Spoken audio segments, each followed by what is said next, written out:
Hola, buenos días, tardes o noches. Bienvenidos otra vez a Anatoverso, escuchando las voces del cuerpo. Y vamos a tener un episodio con la doctora Mara Cecilia Olivo Gutiérrez, que ella es jefa del servicio de nefrología. Antes de empezar, pues les recordamos que nos sigan en nuestras redes sociales, Anatoverso en Instagram, también en la página de Instagram del Departamento de Anatomía, nuestro canal de YouTube y nuestro canal de Spotify, donde también subimos ahí Anatoverso. Y bueno, vamos a empezar un poco a hablar. En esta ocasión, bueno, les presento otra vez a la doctora Mara, que ella es médico cirujano y partero por la Autónoma de Nuevo León, medicina interna por la Autónoma de Nuevo León, nefrología por la Autónoma de Nuevo León y maestría en gestión directiva de salud, ¿verdad?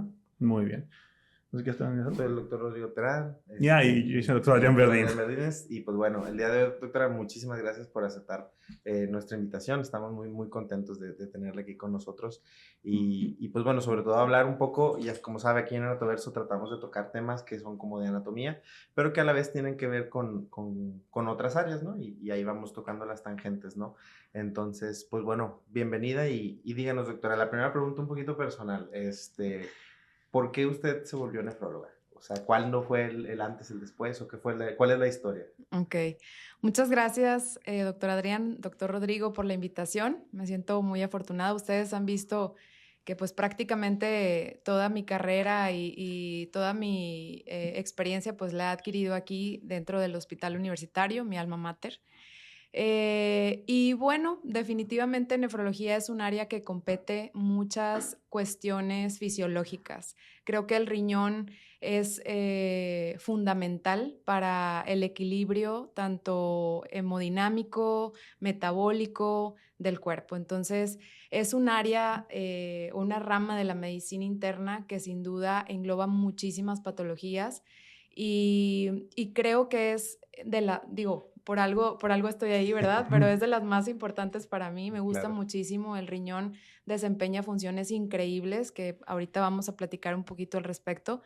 Pero definitivamente, para que tú puedas desempeñar el área en la que te desenvuelves, pues te tiene que gustar. Y a mí el riñón, pues me encanta. Le fascinó. Así es, así es. Pues sí. Y pues mezclando un poco esto de que ya hemos venido hablando en varios episodios, es también la parte de ver cómo el aprendizaje que hemos tenido a lo largo de la carrera eventualmente nos va a servir para algo. Entonces, Claro. muchas veces nos ha tocado ver alumnos que se pueden estudiar toda la parte de la anatomía, pero luego no le dan o no pueden enfocar para qué le va a funcionar. Pero aquí la pregunta es, ¿cómo le sirve la anatomía a un nefrólogo? Ok. Es excelente pregunta, Adrián. Definitivamente hay ciertas especificaciones a nivel del riñón que determinan patologías importantes y que en el sentido de la anatomía reflejan la importancia posterior. ¿En qué sentido? Por ejemplo, pues vemos a los riñones, ¿verdad? Son dos órganos retroperitoneales y ellos desempeñan, pues, o sea, lo que es la unidad funcional del riñón, que es la nefrona, y de ahí partimos con múltiples patologías. La nefrona es la unidad funcional del riñón y, pues bueno, se compone de múltiples estructuras que se encargan del equilibrio: agua, sodio, potasio, cloro, fósforo, magnesio, y pues no terminaría, ¿verdad? Claro. Entonces, conocer la unidad funcional del riñón, que es la nefrona, nos ayuda a identificar patologías posteriores. El glomérulo como tal, ¿verdad? Con lo que representa lo que es el glomérulo, la cápsula de Bowman como tal, las asas capilares, la membrana basal que determina muchísimas patologías. Definitivamente conocer la estructura del riñón como tal o el glomérulo como tal es lo que nos va a ayudar a posteriormente definir patologías que suelen ser las más comunes identificadas en la cuestión nefrológica. Ok. Y por ejemplo, doctora, ahorita que nos habla de, como dice, de su posición, de su localización, también algo que a veces veo que también se enfocan mucho, bueno, tanto en nefrología y en imágenes, como la vascularización, ¿no? Porque ahí hay diferencias como importantes entre ambos lados, bueno, entre ambos riñones, vaya. Claro. No es igual el izquierdo que el derecho. Claro. Y por ejemplo, eso, ¿cómo le impacta, por ejemplo, a alguien que no es nefrólogo? O sea, yo todavía no sospecho o no sé que tiene una enfermedad renal. ¿En qué me tengo que fijar en un Sí, paciente? es súper importante, por ejemplo, a nivel de estructuras vasculares, sobre todo pensando en las arterias renales. Ok, Supongamos que tenemos un paciente, vamos a dejarlo en un paciente, supongamos 60 años, diabético, hipertenso, con obesidad, con dislipidemia, que tiene una hipertensión que a lo largo de su vida ha sido descontrolada. ¿En qué sentido? Que de repente tenemos un control adecuado y de pronto hay alteraciones hipertensivas ok, súbitas. Entonces, en ese sentido, siempre pensar en causas secundarias como por ejemplo una hipertensión ok. renovascular, pensando, por ejemplo, como aterosclerosis, que es la principal causa de estenosis renal. Entonces, en un paciente que tiene hipertensión y de pronto hay un descontrol hipertensivo bien importante, pensar en esa posibilidad. Ok. Estenosis renal es un dato súper importante en ese rubro de pacientes, pero también, por ejemplo, en pacientes jóvenes. Por ejemplo, en pacientes jóvenes que son hipertensos. De jóvenes estoy diciendo entre 30 a 40 años, que son hipertensos, pues siempre hay que buscar causas de hipertensión secundaria. Ok. Y estenosis renal representa una de las principales. ¿Sí? Ok. Y ya en ese sentido nos vamos a diferentes situaciones, ¿verdad? Como displasia fibromuscular, que puede llegar a ser una de las causas principales de estenosis renal. Pero siempre que tengamos pacientes con hipertensión, que sean jóvenes y tengan hipertensión secundaria, Ok. hay que buscar Hay que causas. buscar el porqué. Así es. Y no decir, bueno, tiene hipertensión, vamos a tratarla. Ya, No, ya. es cuál es la causa de esa hipertensión. Y esto, aparte de todo este conocimiento anatómico, saber cómo es el sistema de vascularización renal, o sea, y la importancia que tiene en el control de la presión arterial, digo. Y también en este aspecto, otra pregunta también que yo tengo con respecto a la parte de la anatomía que la aplica el nefrólogo, es que últimamente, o ya en los últimos años, se ha visto que el nefrólogo ya se pone más también en la parte de hacer más intervenciones, más procedimientos. Por ejemplo, ¿todo esto de las biopsias renales las hace el nefrólogo o quién las hace? Sí, fíjate, Adrián, que es una pregunta súper interesante y es un área de oportunidad impresionante en el área de nefrología. Si bien nefrointervención como tal actualmente solo está en México, en la Ciudad de México hay dos centros que están avalados como nefrointervención. Nuestra intención cada vez crece más en ese sentido por esa oportunidad que tenemos con la cantidad de pacientes que nosotros tenemos. Generar esta área de oportunidad sin duda alguna es algo muy bueno. Las biopsias renales actualmente nosotros no las realizamos, pero sin duda alguna es la oportunidad que estamos viendo y definitivamente ya contamos con la experiencia y con los profesores que están avalados para este tipo de procedimientos, de tal forma que pues se abre un área de oportunidad bien importante. Biopsias renales, colocación de catéteres TENCOF o peritoneales, colocación de catéteres tunelados. Sin duda alguna eso es lo que engloba nefrointervención como tal y que estoy segura que muy pronto dentro de nuestro servicio, de hecho ya lo iniciamos, pero ya que quede totalmente avalado y aprobado y tal, pues será algo súper bueno para nosotros. Y en ese contexto es muy importante que el nefrólogo ya no nomás vaya a la parte clínica, sino que tenga este recordatorio anatómico de cómo funciona por ejemplo, en el caso de los catéteres TENCOF, cómo se constituye una pared abdominal, las capas que lo constituyen, en el caso de la biopsia renal, qué capas tengo que pasar, dónde tengo que llegar, dónde tengo que hacer la punción, Sí, o la totalmente. colocación, por ejemplo, también de catéteres para hemodiálisis, también todo ese proceso de la vascularización general y cómo funciona para hacer los procesos de hemodiálisis también, ¿no? Sí, totalmente, totalmente. Sí, los procesos de hemodiálisis y diálisis peritoneal es otro rubro y otro campo de la nefrología muy, muy extenso. Definitivamente el área de hemodiálisis, pues lo que implica, ¿verdad? Claro. Sobre todo. Y bueno, también que sepan lo que es en el momento, o más bien hablando específicamente de lo que es la anatomía, en qué sentido el paciente pierde la función del riñón y en qué momento se necesita ya iniciar terapia de reemplazo renal sustitutiva, ¿verdad? Entonces, En ese sentido, también nos ayuda muchísimo lo que es la anatomía. Definitivamente saber, por ejemplo, que pues nosotros tenemos como humanos, ¿verdad? Un cierto número de nefronas, hasta 1 millón de nefronas por riñón, pero es bien importante conocer que conforme pasa el tiempo, después de los 45 años, de forma fisiológica vamos perdiendo nefronas. Pero eso no significa que tener una tasa de filtrado glomerular un poco menor a cierta edad después de los 45 años quiera decir que ya tenemos un daño renal.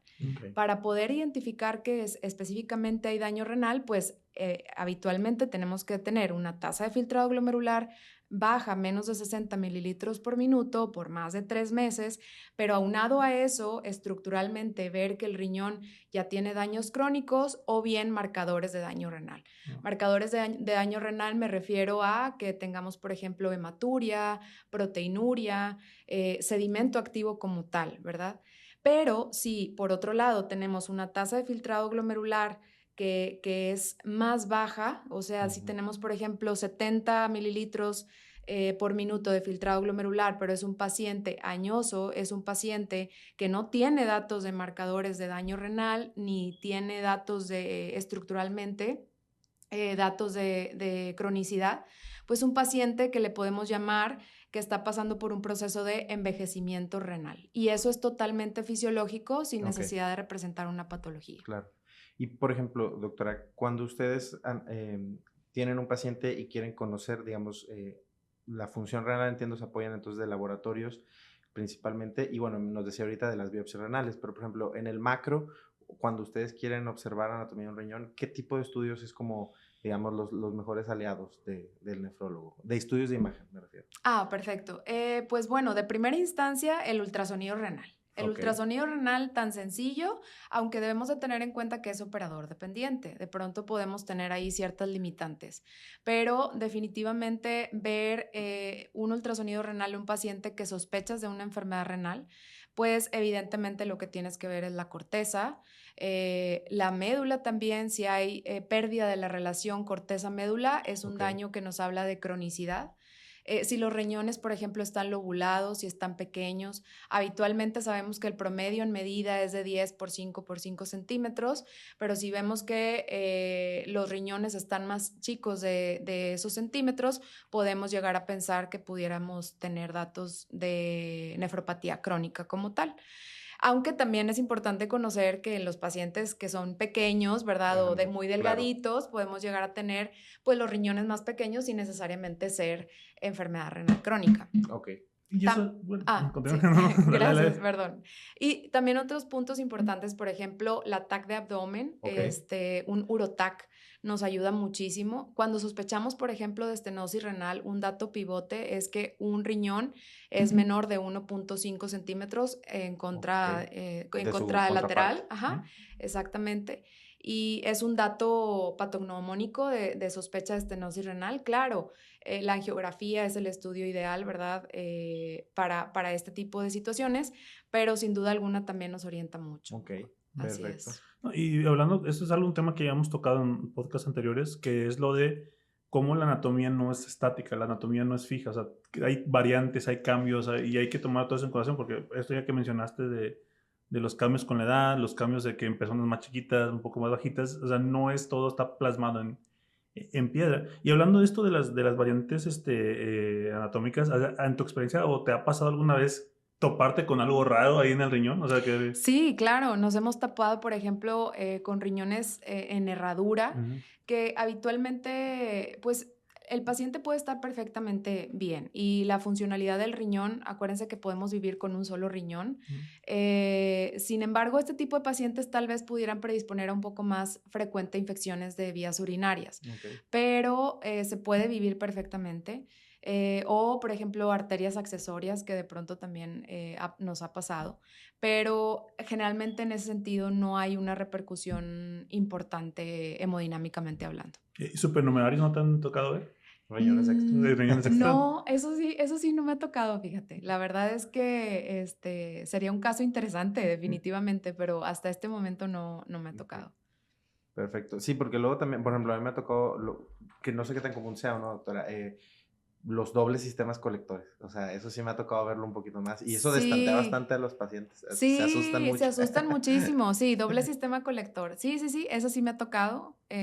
No tan frecuente tampoco, pero sí. Ahí en ese sentido, pues es básicamente vigilar la funcionalidad, ¿verdad? Claro. Si no tienes alteración, o sea, si tienes esa alteración anatómica, pero no tienes repercusión en la funcionalidad renal, pues en ese sentido solamente es vigilancia. Vigilancia. A menos que tuvieras alguna situación patológica, ¿verdad? En Claro. ese sentido, pues sí ya sería, nos ayudarían mucho por parte de urología el apoyo en ese sentido, pero de otra forma la verdad es que solamente es vigilancia. Ok. ¿Sí? Y tranquilizar al paciente. Sí, claro, porque se asustan, ¿no? Sí, definitivamente. Ven el reporte de radiología y se asustan. Sí, totalmente, totalmente. Y ahí, por ejemplo, a mí también hay otro que, uno de esos datos como curiosos que no te imaginas, en el caso de trasplantes renales, uno cuando se imagina un trasplante renal es como que quitas el riñón y pones otro, pero realmente aquí sí. lo que tenemos entendido es que realmente los riñones que están ahí ya lastimados se dejan y se ponen en otro lugar. O sea, ¿cómo es el proceso, por ejemplo? Sí, claro, fíjate, eso es algo súper interesante. Hasta yo, definitivamente, cuando era estudiante, que no hace tantos años, definitivamente pensábamos eso. Pero obviamente ya cuando estás en la práctica, pues en esto de revisar literatura y todo, efectivamente, Adrián, el riñón trasplantado, vaya, los riñones nativos ahí quedan. Solamente, como siempre lo decimos, hay ciertas excepciones a las reglas, como en todo, ¿no? Claro. Entonces, por ejemplo, si esos riñones o la causa de la enfermedad renal en los riñones, por ejemplo, es una enfermedad poliquística renal, donde los riñones están sumamente grandes o uno más que otro, pues sí, en ese sentido, tal vez pudieras valorar una nefrectomía. Y en un segundo tiempo, el otro riñón. Okay. Generalmente los dos al mismo tiempo, pues no se recomienda. Pero solamente en ese rubro de pacientes. Habitualmente el riñón trasplantado se coloca en fosa ilíaca derecha y bueno, de ahí partimos, ¿verdad? Y eso es una gran oportunidad y de verdad debo mencionarlo que en la parte de trasplantes, pues dejar saber a todos que es la mejor oportunidad en el sentido de ofrecerles al paciente una calidad de vida, claro, que la hemodiálisis y la diálisis peritoneal realmente son un puente para el trasplante renal, que no hay nada mejor ahorita que el trasplante renal, y fomentar eso en la cultura, ¿verdad? De México, porque de pronto hay ciertas limitantes en ese sentido, y creo que recordarles que el trasplante renal o donar órganos, pues definitivamente es una gran oportunidad para los pacientes que lo necesitan. Claro, sí, no, y sin duda alguna nos hace falta mucho trabajo en México para incrementar la cultura de la donación. No solo en órganos, por ejemplo, nosotros en el departamento pues tenemos el programa de donación, ¿no? de cuerpos para la ciencia y la docencia, y también nos topamos, como dice, con estas barreras de que a veces en México la cultura de la donación nos queda mucho por hacer, ¿no? Mucho por avanzar, y afortunadamente se está trabajando en ello, pero aún nos falta mucho para mejorar, ¿no? Porque, por ejemplo, todas estas cuestiones de trasplantes, imagínense esos cirujanos que se preparan para hacer trasplantes, pues qué mejor que tener la oportunidad de aprenderlo para hacerlo de la mejor manera en el día a día, en el paciente, ¿no? Desde antes, ¿no? Y nos falta mucho por ahí. Totalmente. Creo que es un área de oportunidad impresionante en ese sentido. Nosotros en el área de trasplante, definitivamente hay mucho campo de trabajo, cada vez se realizan más trasplantes de donador vivo y donador cadavérico, pero sí la cultura, eso es lo que nos falta, y eso es lo que estamos trabajando día con día junto con el equipo de trasplantes para poder fomentar esa parte, ¿verdad? Claro. Y bueno, volviendo un poquito también a la parte de esto de la anatomía con los estudiantes de medicina que ahorita no lo ven o no lo ven tan claro la parte de la aplicación práctica del estudiante. ¿Qué consejos le podrías dar tú a un estudiante de medicina ahorita que le empieza, que dice, oye, esto del riñón me está gustando, ¿qué hago? ¿Qué estudio? ¿Dónde me voy? ¿Por dónde voy? Sí, pues medicina interna, la verdad es que creo que esa es la parte crucial porque, como les digo, es una rama de la medicina interna, pero engloba muchas, por ejemplo, el servicio de nefrología trabaja con muchos otros servicios porque todo se relaciona entre sí. O sea, Claro. por ejemplo, cardionefro, reumanefro, incluso medicina paliativa también de pacientes que necesitan terapia de reemplazo renal, pero ellos prácticamente han decidido ya no recibir ese tratamiento, que es totalmente válido, ¿verdad? Si el paciente así lo desea. Claro. Entonces, pues yo les recomendaría que se enfoquen mucho en medicina interna, que entiendan el contexto de la fisiopatología y la anatomía glomerular, que creo que de ahí parten muchísimas patologías. Todo lo que nosotros o lo que ellos, por ejemplo, van a ver después de síndrome nefrótico, síndrome nefrítico, patologías glomerulares como tal, que son tan interesantes, parten de ahí. Entonces, pues enfocarse en ese rubro. Claro.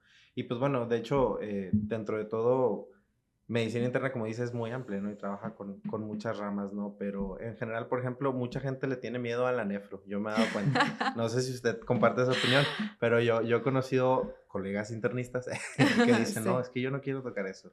Entonces, pero también en México faltan nefrólogos, ¿no? Y eso es importante también Sí. señalarlo, ¿no? Creo que son, bueno, la verdad no recuerdo cuántos son, pero sí me acuerdo que están en los cientos, ¿no? O sea, Sí, específicamente no te podría dar el sí, número el número exacto, exacto, pero pero definitivamente de que hacen falta, eso no sí, hay claro. duda, eso no hay duda. Actualmente cada vez se gradúan más nefrólogos. En nuestro servicio de nefrología hemos tenido la oportunidad de incrementar esa parte también. Anteriormente se graduaba un nefrólogo por año y pues le temían a la nefrología y Sí. poco a poco estamos cambiando como que esa idea, ¿verdad? Porque realmente son ideas. Y ahora, por ejemplo, en este año 2025, se ingresaron 7 residentes. Entonces, creo que es algo muy bueno fomentar y perderle el miedo a la nefrología. Realmente es un área sumamente importante, Claro. esencial para vivir. Obviamente sin los riñones pues no se No, vive. no, claro. Y darles, que se den esa oportunidad de conocerlo, que se acerquen a nosotros, al servicio de nefrología. Somos 9 profesores con todo el interés y con todas las ganas de seguir creciendo. Entonces hay que perder el miedo y Claro aventarse que el sí, ruedo. aventarse al ruedo. Sí, porque ahí, como dice, son ideas nada más, o sea, realmente no hay nada diabólico acerca del No, ruido, para nada, pero sí para lo he nada. escuchado mucho. Sí, le Sí, sí, temen. no, Es cuando uno que llega a esa parte de la materia de sí. nefrología, es como que, ay, caray, te quedas. Sí, la verdad es que sí, ¿no? Y conocer la anatomía, que es un mundo, la fisiología tan interesante que es. Pero yo creo que entendiendo esos 2 conceptos básicos, lo demás viene Se por va dando, añadidura. claro, Entonces, definitivamente creo que hay que perderle el miedo. pues No, sí. no hay más. Por ejemplo, si tú pudieras volvemos al tiempo y volvieras a ser estudiante de anatomía, ¿qué te hubiera gustado en ese momento saber o aprender cosas nuevas o qué te hubiera gustado en ese momento? Pues fíjate que lo que ahora planean ustedes, Adrián y Rodrigo, definitivamente el poder ejercer lo que es práctico en cadáveres, por ejemplo, porque en ese sentido sí, pues yo no tuve esa oportunidad, pero ahora que lo estamos gestionando, creo que es un área muy buena porque no hay nada mejor que verlo en la práctica. Si bien evidentemente nosotros pues practicamos y vamos entendiendo la anatomía y tal, pues nunca va a ser igual que verlo en vivo y en directo, ¿no? Entonces, creo que es algo que a mí me habría gustado mucho tener y que ahora tengo la oportunidad de como profesora, ¿verdad? Poder evidenciarlo y poder que los alumnos y tanto los profesores también como los residentes tengan esta oportunidad. Claro. Pues realmente, doctora, nos quedan como muchas preguntas más a raíz de lo que nos cuenta, pero nos satisface saber que dentro de nuestra alma mater y dentro del universitario, pues hay todo este equipo, ¿no? de nefro dedicado y sobre todo saber que como dices, se está tratando de romper estos paradigmas, ¿no? Este número que me dice de 7, pues es increíble, la verdad. No, es la primera Y vez que los tenemos y la verdad fue así. Y de hecho, debo decirles algo que a mí me da mucha alegría en el sentido de que pues hubo muchos aspirantes, más que los esperados. Entonces para mí fue como que estamos rompiendo esos paradigmas, como bien tú lo mencionas, Rodrigo, y definitivamente creo que es un área de oportunidad muy buena. Aparte, un campo de trabajo, hay muchísimo trabajo. hay trabajo para todos, Sí, entonces claro. definitivamente que se animen, ¿verdad? Claro, y por eso le Quien decimos, tenga la porque espinita que se anime. claro, y cuando tenemos a los alumnos, ¿no? En primer año, todos sueñan con las cosas clásicas, ¿no? Todos quieren ser cirujanos y neurocirujanos Sí, y Pero hay más cosas. cardiólogos. No sé por qué, ¿no? Sean como ciertas, son taquilleras tradicionalmente algunas, pero por ejemplo, que ojalá que más estudiantes cada vez más desde el principio se interesen por esta área, ¿no? sí, totalmente. Desde jóvenes, desde la pregrado. Sí, totalmente, y que sepan que el área de nefrología las puertas están abiertas, cada vez se acercan más estudiantes, eso también me ayuda mucho y me alegra mucho.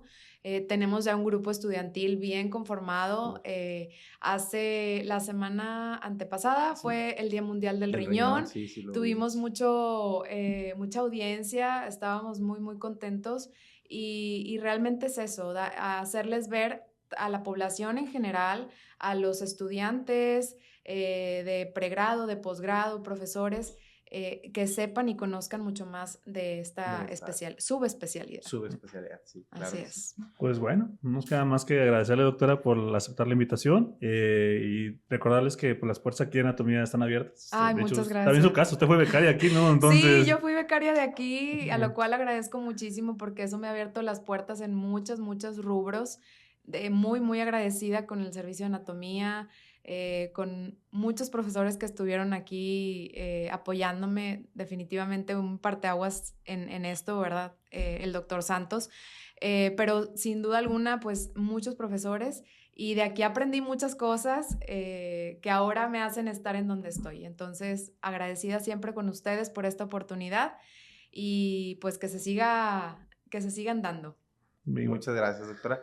Pues bueno, eso realmente es todo por esta semana. Les agradecemos mucho que nos hayan visitado, escuchado y pues bueno, recuerden nuestras redes que son en Spotify y en YouTube, donde nos pueden encontrar como Anatoverso para todos nuestros capítulos y la primera temporada y lo que va de la segunda. Muchísimas gracias, Adrián, doctora Mara. Gracias. Hasta luego. Hasta pronto. bueno.